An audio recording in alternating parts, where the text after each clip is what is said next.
নিজের সন্তানের চাইতে মূল্যবান কোন সম্পদ মানুষের আর হতে পারে না। এই সম্পদ আল্লাহ তাআলা যাকে দেননি পরীক্ষা করার জন্য, তিনি জানেন এই সম্পদের মূল্য কত বেশি।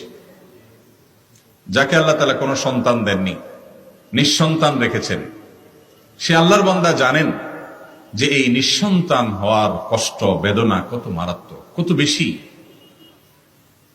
আর যাদেরকে আল্লাহ তাআলা এই সন্তান দিয়েছেন, এই নেয়ামত দিয়েছেন, সন্ততি দিয়েছেন, তারা এই নেয়ামতের যদি সদ্ব্যবহার না করেন, এই নেয়ামতের যদি যথাযথ কদর না করেন, তো আল্লাহ রাব্বুল আলামিনের কাছে এর জন্য জবাবদিহি করতে হবে।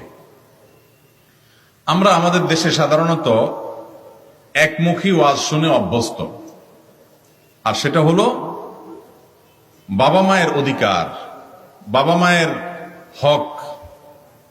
সন্দেহ নাই যে এই পৃথিবীতে আল্লাহর পরে সবচেয়ে বেশি অধিকার এবং সবচেয়ে বেশি এবং বড়